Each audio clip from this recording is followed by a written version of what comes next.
अस्सलामुअलैकुम दोस्तों, champion trophy 2025 में नाकिस परफॉर्मेंस के बाद पहली बार आज चेयरमैन पीसीबी मोहसिन नकवी ने एक मीटिंग कॉल की और उस मीटिंग के अंदर पाकिस्तान क्रिकेट बोर्ड की सिलेक्शन कमेटी के तमाम मेंबरान और मेंटोर्स मौजूद थे और उस मीटिंग में पाकिस्तान के मुस्तकबिल के हवाले से क्रिकेट के मुस्तकबिल के हवाले से कुछ अहम फैसले किए गए हैं और रिजवान ग्रुप की छुट्टी होने जा रही है पाकिस्तान की टीम से। इसके बारे में आपको डिटेल के साथ बताता हूं कि कौन कौन रिजवान ग्रुप में शामिल है। और आकिब जावेद की प्रेस कॉन्फ्रेंस को उठाकर मोहसिन नकवी ने रद्दी की टोकरी में डाल दिया है, जो कल आकर टीवी पर पाकिस्तान टीम को भी डिफेंड कर रहे थे और अपने आप को भी जस्टिफाई कर रहे थे कि मैंने सही सिलेक्शन की है, बावजूद इसके कि पाकिस्तान टीम बुरी तरह हारी है दोनों ही मैचेस। और तीसरे मैच में भी पाकिस्तान की बचत होगी, पाकिस्तान को बारिश की वजह से हार का मुंह नहीं देखना पड़ा। उसके बाद पाकिस्तान का जो कैप्टन है कौन बनने जा रहा है, दो कैप्टन अलग अलग फॉर्मेट के ओडीआई और टी20 के लिए पाकिस्तान के बनने जा रहे हैं। दो कप्तान दौरा न्यूजीलैंड पर। और बाबर के बारे में भी कुछ अहम अपडेट्स निकलकर सामने आ रही हैं, तो मुकम्मल इस वीडियो में आपको मैं तफसील के साथ बताता हूं। इससे पहले आपसे गुजारिश है कि वीडियो को लाइक और चैनल को सब्सक्राइब कर लें और कमेंट बॉक्स में आपने लाजमी बताना है कि पाकिस्तान टीम का अगला ओडीआई कैप्टन किसे होना चाहिए। आपने कमेंट बॉक्स में लाजमी जाकर बताना है।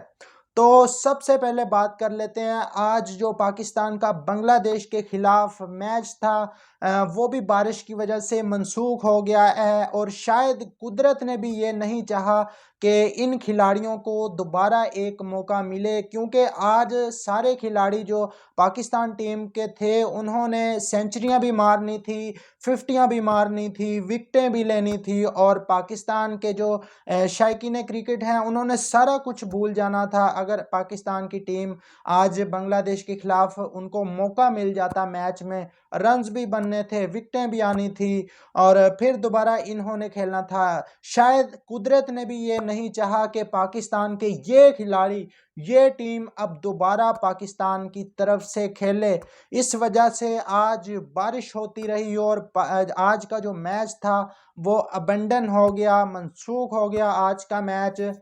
लेकिन पाकिस्तान क्रिकेट के हवाले से आज जो मीटिंग हुई है उसके अंदर हमारे जो मुसद्दका ज़राए हैं उनके मुताबिक जो खबरें निकल कर सामने आ रही हैं वो मैं आपके सामने रखता हूं। सबसे पहले तय ये हुआ है, तमाम जो सिलेक्शन कमेटी के मेंबरान थे इसमें आकिब जावेद मौजूद नहीं थे, क्योंकि आकिब जावेद अभी टीम के साथ हैं। आज उनका आखिरी मैच था बांग्लादेश के खिलाफ, तो आकिब जावेद टीम के साथ हैं।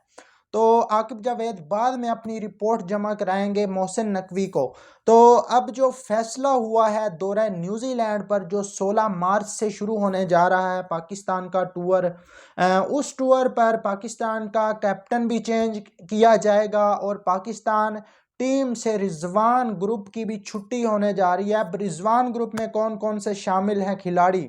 रिजवान ग्रुप में पहले नंबर पर तो रिजवान खुद, इनकी कप्तानी भी जाएगी और ये भी टीम से जाएंगे। उसके बाद दूसरा जो नंबर है वो आ जाता है जी साउद शकील का। साउद शकील भी बहुत ही सुस्त इनिंग खेल रहे हैं और इनके बारे में भी आज यही राय दी गई है तमाम सिलेक्शन कमेटी के मेंबरान और मेंटोर की जानिब से कि ये टेस्ट में ही ठीक हैं, इनको ओडीआई में नहीं लेकर आना चाहिए। बहुत स्लो खेलते हैं, आजकल की मॉडर्न क्रिकेट के हिसाब से ये बिल्कुल भी स्टैंडर्ड पर पूरा नहीं उतरते। उसके बाद जो तीसरा नाम है वो शाहीन शाह अफरीदी का आ रहा है कि इनको भी अब रेस्ट करवाया जाए। और चौथा नाम नसीम शाह का, पांचवा नाम तैयब ताहर का। ये 5 प्लेयर हैं जिनको अब रेस्ट करवाया जाएगा। इनको कहा जाएगा कि आप डोमेस्टिक खेलें और अपना स्ट्राइक रेट बेहतर करें, अपनी जाकर विकेटें लें, अपनी बॉलिंग को बेहतर करें, उसके बाद आपका कमबैक होगा टीम के अंदर अगर आप अच्छी परफॉर्मेंस देंगे। उसके बाद बाबर आजम के बारे में तमाम जो मेंबरान थे उनकी यही राय थी ज़्यादातर की कि बाबर आजम को क्योंकि उनके सही नंबर पर नहीं खिलाया आकिब जावेद ने। बाबर आजम पहले परफॉर्म कर रहे थे लेकिन उनका नंबर डिस्टर्ब होने की वजह से हम बाबर आजम के ऊपर ब्लेम नहीं डाल सकते। तो बाबर आजम बचते हुए दिखाई दे रहे हैं इस दफ़ा। और बाबर आजम के बारे में यही राय दी गई है कि उनको वन डाउन खिलाना चाहिए था, जो उनकी असल जगह थी, जिस जगह पर उन्होंने 6000 ओडीआई रन्स किए हैं और 60 की उनकी तकरीबन उस पोजीशन पर बेस्ट एवरेज है पूरी दुनिया में। तो बाबर आजम की बचत होती हुई दिखाई दे रही है। और अगला जो टूर है न्यूजीलैंड वाला, उसमें बाबर आजम को अगर आप देखना चाहते हैं तो कमेंट में आपने लाजमी तौर पर बाबर आजम लिखना है। उसके बाद कप्तानी के मामले को डिस्कस किया गया और कप्तानी को लेकर जो 2 से 3 नाम डिस्कस किए गए, उनमें सबसे जो पहला नाम था, काफ़ी लोग फ़खर ज़मान के बारे में बातें कर रहे हैं लेकिन फ़खर ज़मान का नाम कहीं भी डिस्कस नहीं हुआ। अब कप्तानी जो ओडीआई की कप्तानी है वो दी जा रही है जी आगा सलमान को। तमाम मेंबरान ने यही राय दी है कि आगा सलमान अगले पाकिस्तान के कप्तान उनको बनाया जाए, क्योंकि उन्होंने फिर भी कुछ बेहतर और तेज़ इनिंग खेली हैं, क्योंकि वो अपने लिए नहीं खेलते, वो टीम के लिए खेलते हैं। तो अब आगा सलमान के बारे में तमाम लोगों की ये राय है कि उनको ओडीआई का कैप्टन बनाया जाए और टी20 में मोहम्मद हारिस को कप्तानी दे दी जाए और टी20 से तमाम सीनियर प्लेयर को निकाल कर एक नई टीम, एक यंग टीम बनाई जाए।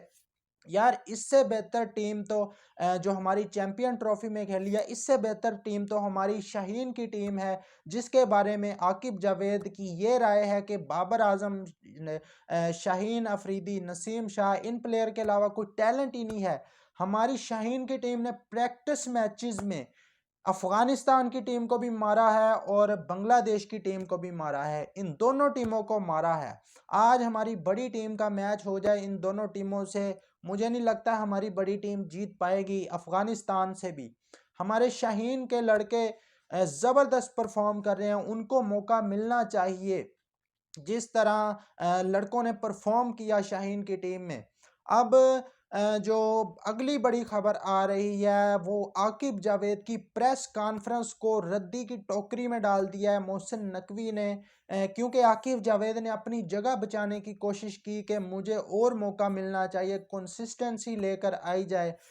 उन्होंने ये जवाब नहीं दिया कि मैंने सिलेक्शन किस तरह की, पूरा पाकिस्तान चिल्लाता रहा। हत्ता के जो दुनिया भर के जो टॉप प्लेयर हैं वो भी चिल्लाते रहे कि पाकिस्तान की टीम बैलेंस नहीं है, पाकिस्तान टीम में स्पिनर की कमी है। लेकिन आकिब जावेद ने किसी बंदे की ना सुनी और आकिब जावेद ने अपनी मर्जी की टीम खिलाई। वो टीम जो शायद जिसके बारे में तमाम लोगों की ये राय थी कि ये टीम पाकिस्तान को नहीं जितवा सकेगी, आकिब जावेद ने किसी की नहीं सुनी और वही टीम खिला दी। और प्रेस कॉन्फ्रेंस में भी आकिब जावेद उन्हीं प्लेयर को डिफेंड करते हुए नजर आए कि ये प्लेयर जो हैं ये अभी किसी के 40 मैच हैं, किसी के 50 मैच हैं, ओ उल्लू के पट्टे मेरे मुंह से कुछ गलत सुनेगा। बाबर को 10 साल हो गए हैं, अगर तुम्हें पता हो कि खेलते हुए, रिजवान को भी 10 साल हो गए हैं, शाहीन को 8 साल हो गए हैं, नसीम को 7 साल हो गए हैं, और इनको कितना मौका दिया जाएगा। अब इनकी छुट्टी का वक्त आ गया है इन प्लेयर की। और आकिब जावेद के बारे में भी खबरें यही आ रही हैं कि उनको भी कोचिंग के जो ओहदा है उससे हटाया जा रहा है और कोई और कोच हमें देखने को मिल सकता है पाकिस्तानी टीम का।